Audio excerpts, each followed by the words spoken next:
Back off. Chase the animal away. This is your final warning. Stop! Veteran service dog set off bank alarm. Security guards response broke federal law. Lieutenant Commander Jake Rodriguez walked into First National Bank of Austin at 2:15 p.m. on Thursday, his Belgian Malinois service dog Valor at his side, simply needing to open an account for his new small business. The metal detector's shrill alarm from Valor's medical device would trigger a chain reaction that violated 3 federal laws. Jake, 34, is a Navy EOD explosive ordnance disposal specialist who lost his left leg and suffered traumatic brain injury from an IED explosion in Syria. Valor is trained for mobility-assisted seizure detection and crowd navigation, wearing a specialized medical alert device that monitors Jake's vitals and neurological activity. What happened inside Austin's busiest financial district would expose how quickly routine business could become a federal civil rights violation when security protocols ignored disability law, and how a device designed to save Jake's life would nearly destroy it. Downtown Austin's financial district on a busy Thursday afternoon. First National Bank of Austin, a regional institution serving Texas veterans and small businesses, prides itself on community service but operates under post-2001 security protocols that prioritize threat assessment over customer accommodation. Recent bank robberies in Houston and Dallas have heightened security awareness among Texas financial institutions.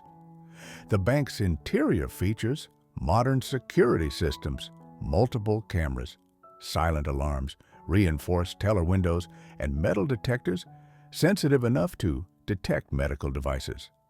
This environment, designed to protect assets and prevent crimes, becomes problematic when legitimate medical equipment triggers security responses. The irony is stock institutions serving veteran business owners lack training to accommodate veteran disabilities. Banking regulations require ADA compliance, but enforcement gaps allow discriminatory practices to persist until high-profile incidents force accountability. Jake enlisted in the Navy at 20, specializing in bomb disposal because he wanted to protect fellow service members from IEDs. During his 4th deployment in Syria 2021, Jake was defusing a roadside bomb when secondary explosives detonated prematurely.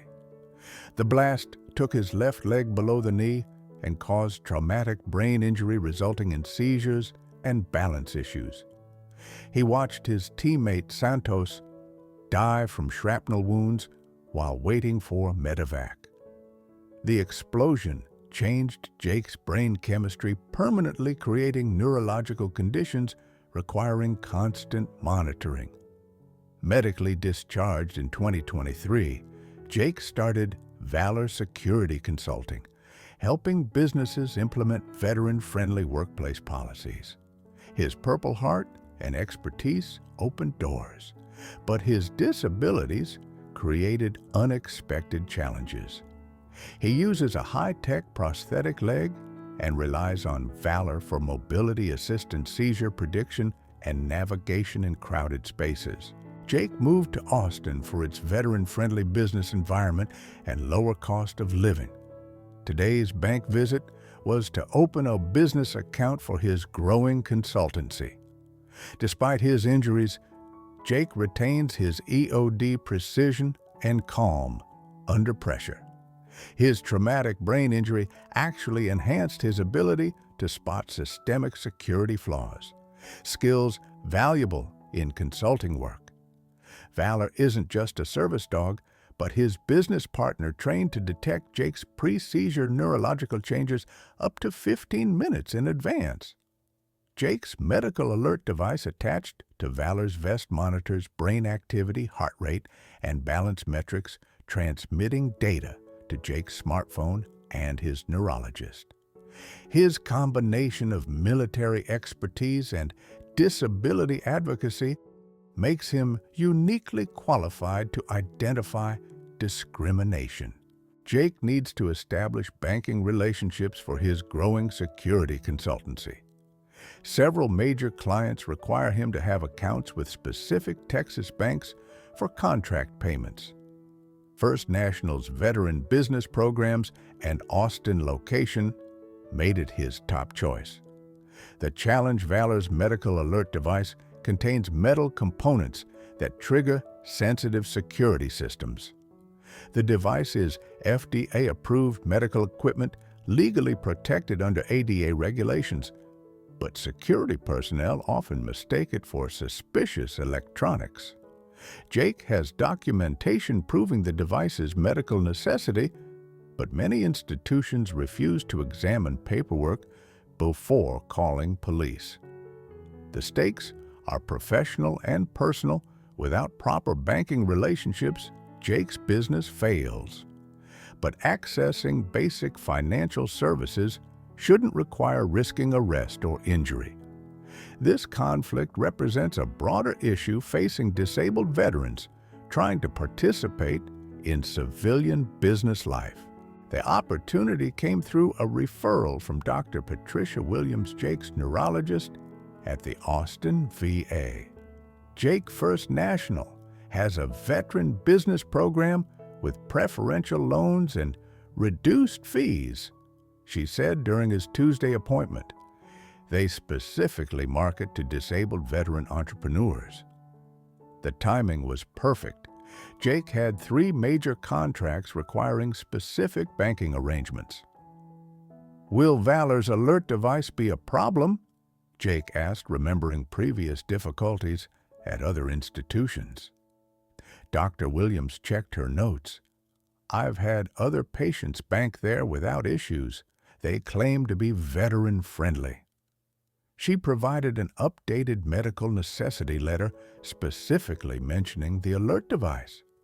Jake researched First National's policies, finding impressive veteran outreach materials and ADA compliance statements on their website. Their Austin branch manager, Mary Gutierrez, was a veteran herself, Navy supply officer from the 1990s. This should be straightforward, Jake thought, scheduling the appointment for Thursday afternoon. The decision represented hope finally finding a financial institution that understood veteran needs and supported disabled entrepreneurs. This wasn't just about banking convenience, but validation that his business dreams were achievable despite his disabilities. Jake spent Wednesday preparing meticulously for the bank visit. He gathered all business documents and corporation papers, tax ID numbers, initial deposit funds, and projected earnings statements. He printed fresh copies of Valor's service dog certification, ADA registration, and medical equipment documentation. Most importantly, Jake prepared detailed explanation materials about Valor's alert device. He included FDA approval documents, manufacturer specifications, and Dr. Williams's medical necessity letter. Jake even created a one-page summary explaining how the device monitors his neurological activity and prevents seizures. He contacted First National's Disability Services Coordinator, confirming his Thursday appointment and mentioning Valor's medical equipment. "No problem at all," Coordinator Jennifer Martinez assured him. "We welcome service dogs and understand medical devices. Branch Manager Gutierrez will handle your account personally." Jake practiced his presentation, anticipating questions about his business plan and financial projections. He researched veteran banking benefits and prepared to discuss how his consultancy would serve other disabled veterans. This felt like the positive business relationship he'd been seeking. He even mapped the building layout online, identifying accessible entrances and planning the most efficient route to minimize Valor's exposure to crowds and loud noises that might trigger Jake's sensory issues. Thursday at 2:00 p.m., Jake and Valor arrived at First National's downtown Austin branch. The modern glass building displayed veteran appreciation banners and accessibility symbols, encouraging signs. Jake felt optimistic as they approached the main entrance. The lobby impressed him: professional atmosphere, clear signage, and visible security cameras that would document any interactions. Several customers conducted business peacefully, while security guards maintained discreet positions. Jake appreciated the professional environment that seemed veteran-friendly. At the information desk, receptionist Carol Stevens welcomed them warmly. "Mr. Rodriguez, Ms. Gutierrez is expecting you. Just go through security and she'll meet you at the business banking area." Carol's friendly demeanor reinforced Jake's positive expectations.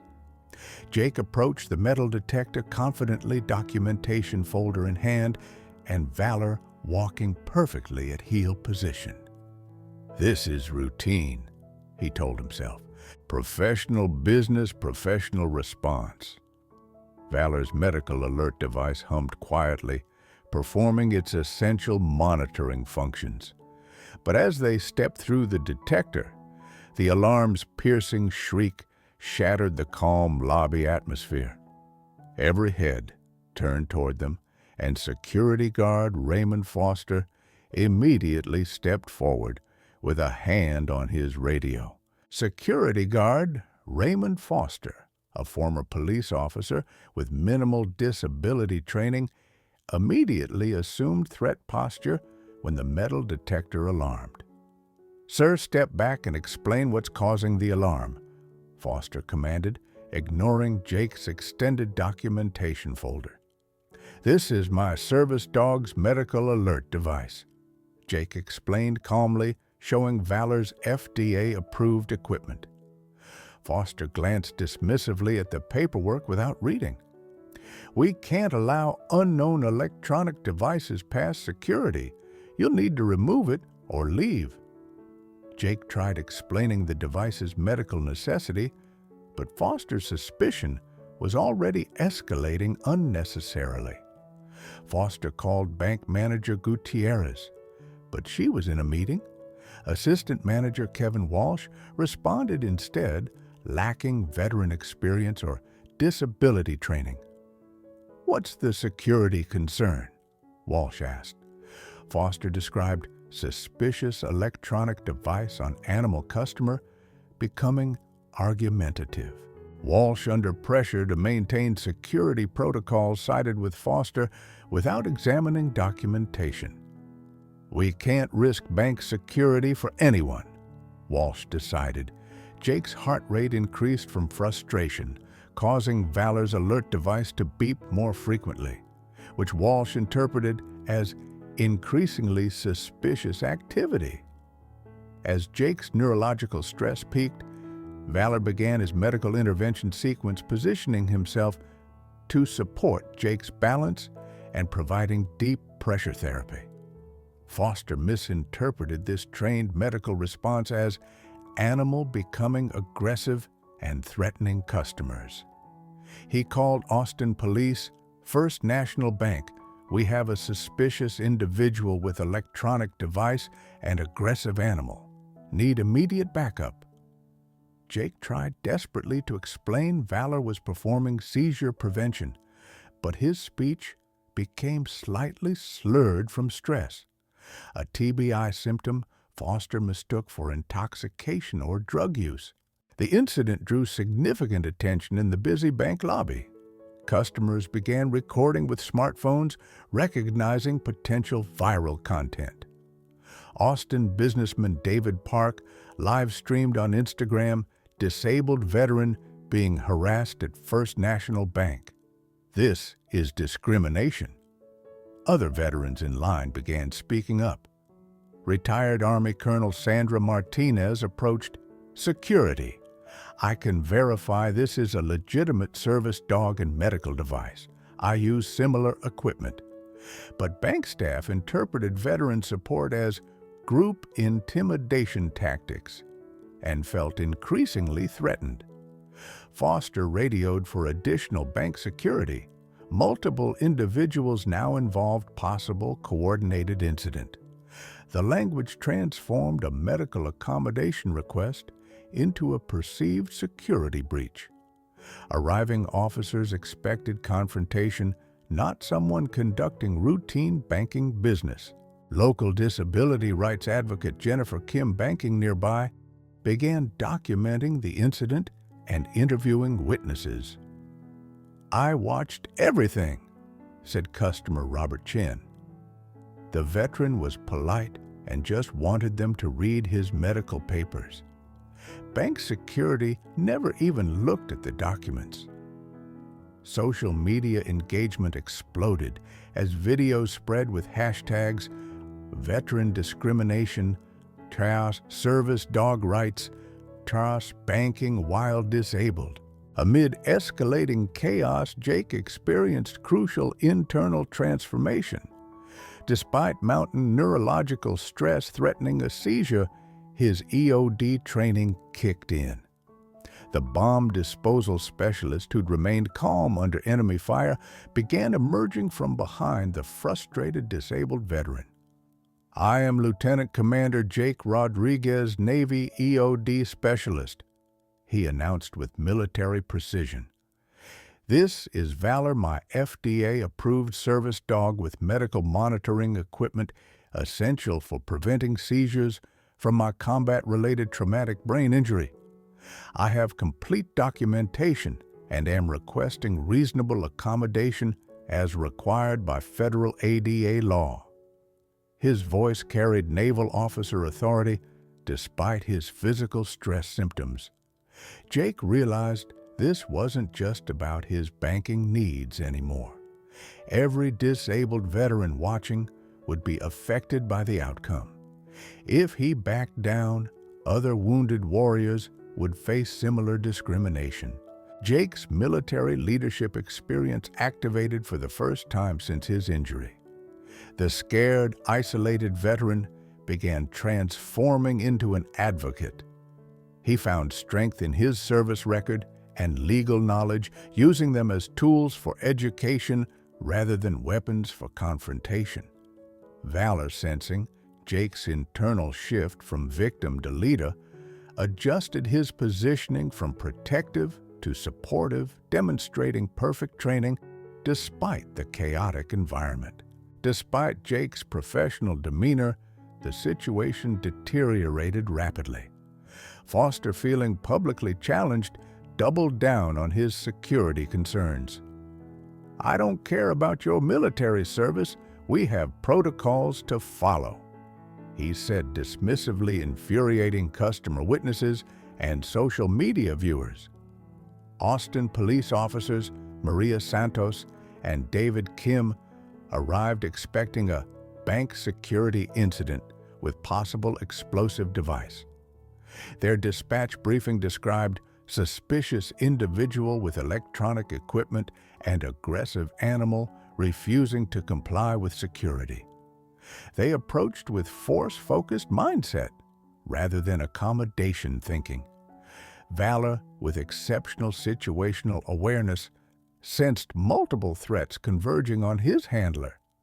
The dog increased his medical monitoring intensity, causing the alert device to beep more frequently, which officers interpreted as device malfunction or timer activation. Security cameras captured every moment of the misunderstanding. Assistant Manager Walsh made a critical error, telling police he's becoming increasingly agitated and the electronic device is making more noise. This mischaracterization painted Jake and his life-saving equipment as threats rather than a disabled veteran seeking basic banking services. The bank lobby's afternoon rush created additional pressure as delayed customers grew impatient. What began as a simple accommodation request was about to explode into a federal civil rights violation. At 2:28 p.m., Officer Santos made the decision that would trigger federal investigations. "Sir, we need you to power down that device and step away from the animal," she commanded, hand moving toward her taser. Jake, now experiencing pre-seizure neurological symptoms from stress, tried to explain, "Officer, this device monitors my brain activity to prevent seizures. Turning it off could be life-threatening." But when Jake's speech became slightly slurred, a TBI symptom exacerbated by stress, and Valor intensified his medical positioning, officers misinterpreted this as subject showing signs of intoxication and animal preparing to attack. Santos shouted, "Device is accelerating. He may be triggering something." "No, it's detecting my seizure warning signs." Jake gasped, but his words were lost as his neurological condition worsened. Officer Kim, without attempting to understand the medical situation, fired his taser at Valor. The 50,000-volt shock sent the Belgian Malinois sprawling across the marble floor, his medical alert device sparking and shorting out. Seeing Valor injured triggered Jake's combat instincts. Despite his prosthetic leg, he dropped beside his service dog to check for injuries, the same response he'd had under fire when treating wounded teammates. But Santos interpreted his sudden movement as aggressive advance toward officers. A second taser struck Jake in the chest. Both veteran and service dog convulsed on the bank's marble floor while security cameras recorded every second. Jake's medical alert device, now destroyed, could no longer monitor his vitals or predict seizures. The incident lasted 1 minute, but violated multiple federal laws and nearly cost Jake his life. As Jake regained consciousness on the cold marble floor, Valor whimpering beside him with the destroyed medical device, he faced a life-defining choice. Every instinct urged him to gather his injured dog and escape this place of trauma.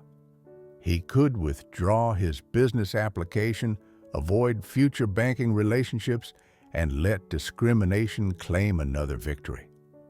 The safe path was retreat. Return to limited online banking. Accept reduced business opportunities and live within the constraints of a system that didn't accommodate his needs.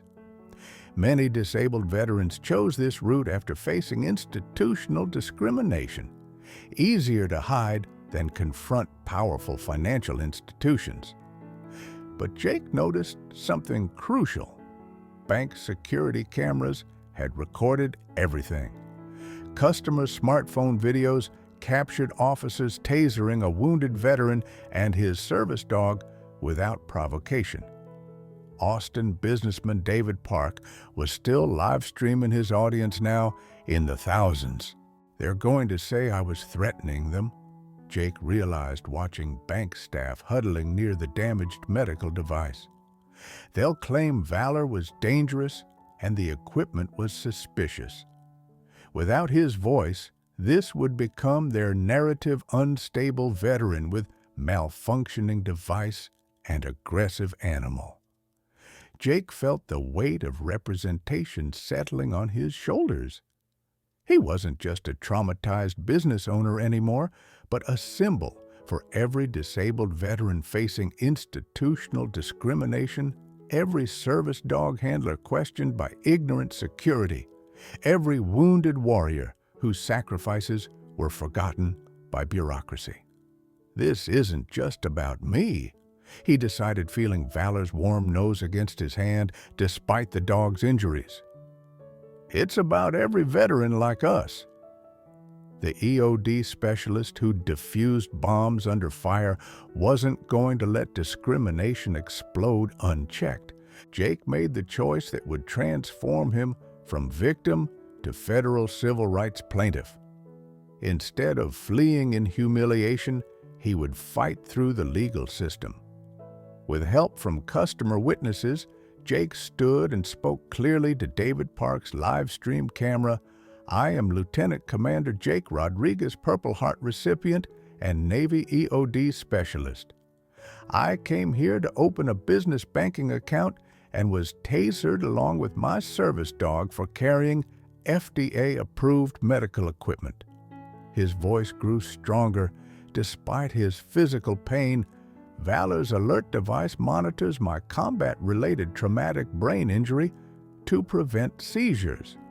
When officers destroyed it by tasering my service dog, they eliminated my early warning system and violated federal disability law." The contrast was stark: a professional veteran seeking banking services versus officers who'd committed assault without reading documentation. Customer witnesses provided immediate testimony supporting Jake's account. Jake felt clarity cutting through his trauma and neurological symptoms. His ordeal could protect other disabled veterans from similar violations. His public humiliation could become their legal precedent. "I'm filing federal civil rights charges," he announced to the camera, "not for revenge, but for every disabled veteran who deserves equal access to basic financial services." In the hours following the incident, Jake and Valor were transported to Austin's Del Seaton Medical Center for comprehensive evaluation. While doctors examined taser injuries and repaired Valor's damaged medical equipment, Jake began building his federal civil rights case with military precision. David Park's live stream had reached 5 million views and caught attention of major news networks.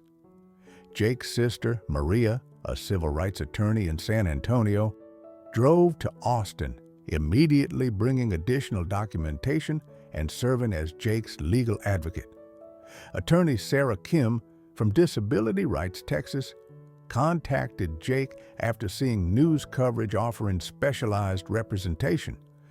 Dr. Patricia Williams provided detailed medical testimony about Jake's neurological needs and Valor's essential role in seizure prevention. The destroyed alert device represented not just property damage, but life-threatening medical equipment sabotage. Austin VA Hospital documented Jake's injuries and Valor's trauma for federal prosecutors. Jake documented everything: systematically witness statements, medical reports, security camera timestamps, and social media evidence. His EOD training in evidence preservation proved invaluable in building an airtight case. First National Bank's initial response worsened their situation, defending officers' actions and claiming Jake had been non-cooperative with reasonable security measures. This official statement contradicted video evidence and inflamed public outrage. By Friday morning, the incident had become a national banking crisis. Federal banking regulators announced immediate investigations into First National's ADA compliance. Senator John Cornyn tweeted, "Tasering a Purple Heart recipient for carrying medical equipment is unconscionable. Federal banking laws must protect disabled veterans." Austin police faced federal civil rights investigation as officers Santos and Kim were placed on administrative leave. District Attorney Jose Garza announced criminal assault charges were under consideration. Disability rights organizations organized protests outside First National branches statewide. Bank stock prices dropped 15% as customers closed accounts and investors fled. Major veteran organizations threatened boycotts. Military Times published an expose revealing First National had received federal contracts for veteran business services while systematically discriminating against disabled veterans. The stakes escalated beyond Jake's individual case. This became a test of whether federal disability laws had enforcement power against financial institutions and whether veterans' civil rights would be protected or ignored. Jake found himself representing millions of disabled Americans seeking equal access to financial services.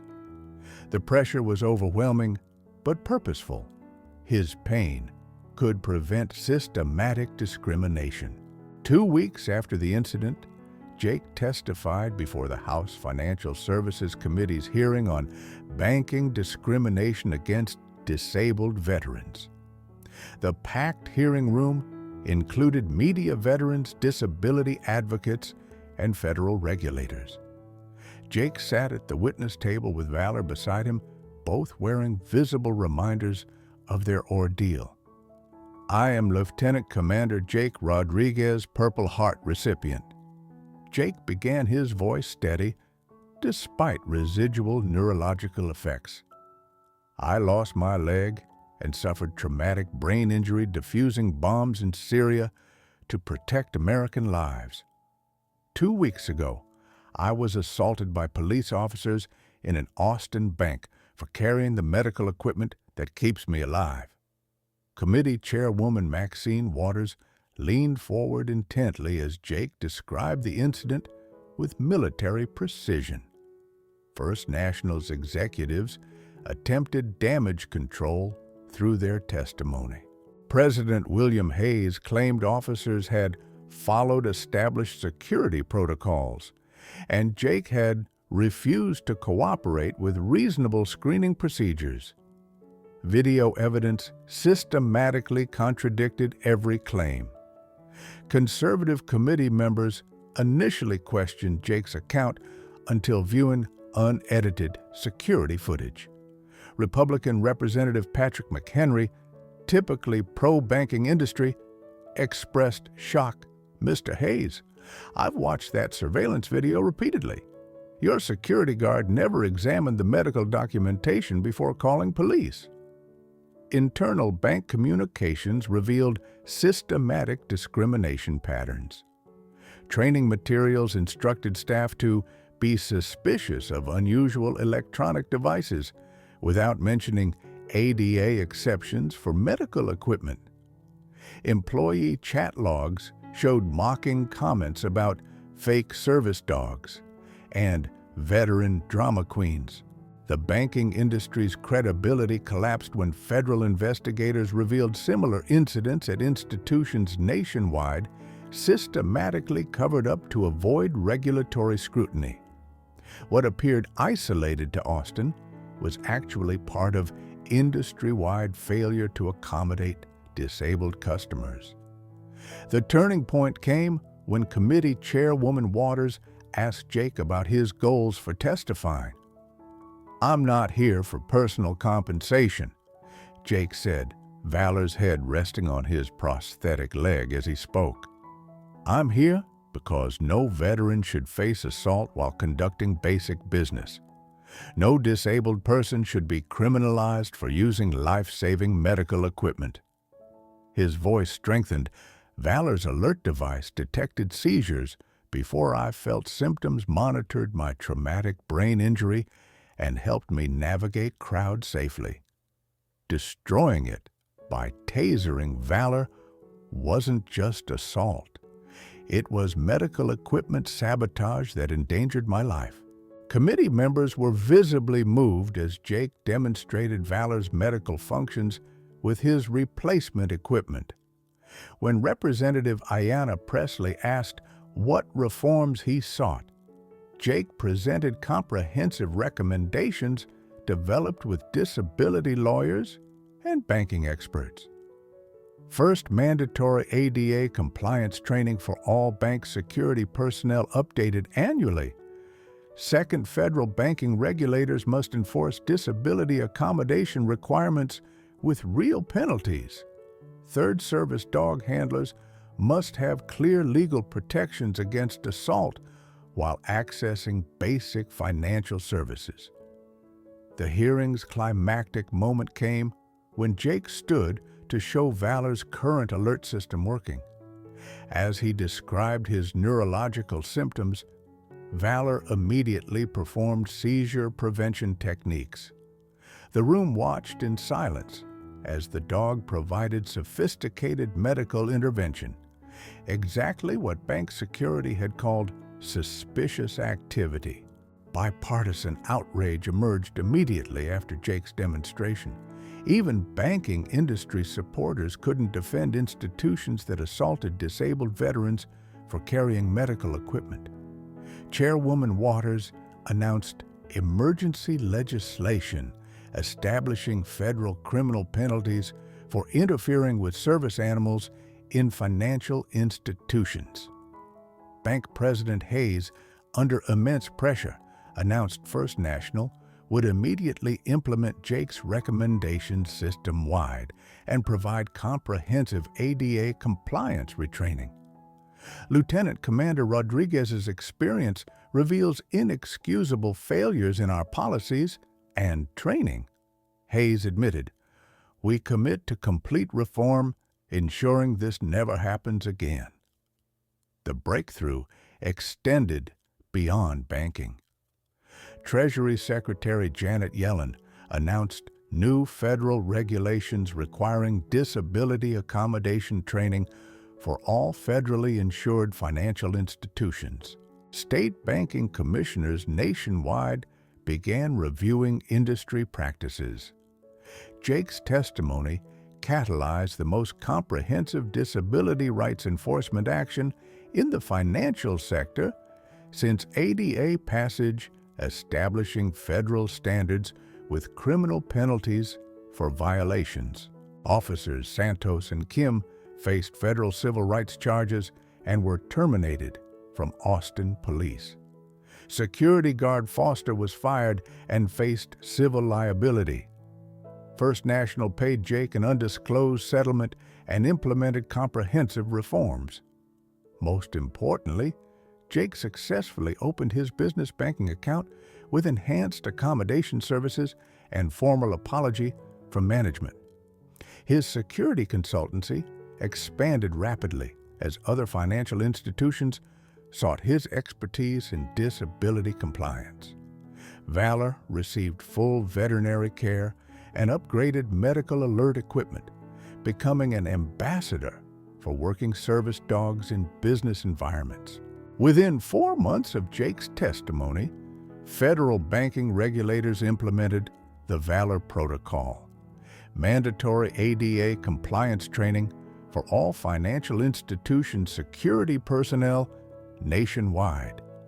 Jake became a leading consultant on disability accommodation in business environments, speaking at banking conferences and military transition programs. His personal recovery accelerated with proper medical equipment and newfound advocacy purpose. The destroyed medical device was replaced with upgraded technology, and his seizures remained well controlled. Jake expanded Valor Security Consulting, hiring other disabled veterans and focusing on accessibility compliance. His relationship with the Austin business community strengthened as other institutions sought his expertise to avoid similar discrimination incidents. Jake received multiple awards from veteran and disability organizations, but more importantly, gained stable income and professional recognition. The incident transformed his business from struggling startup into recognized industry leader, proving that accommodation benefits everyone when implemented properly. 3 years later, banking industry data showed an 85% reduction in disability discrimination incidents after implementation of federal training standards. Customer satisfaction scores for disabled clients increased dramatically across all financial institutions. Jake's advocacy work became the foundation for comprehensive accessibility reform. Congressional passage of the Financial Institution Disability Rights Act created federal criminal penalties for assaulting disabled customers and established enforcement mechanisms with real teeth. The legislation extended beyond banks to credit unions, investment firms, and insurance companies. Internationally, Jake's story influenced policy development. European banking regulators invited him to speak about service animal accommodation, leading to standardized accessibility protocols across EU financial markets. Canada and Australia implemented similar training requirements based on the Valor protocol.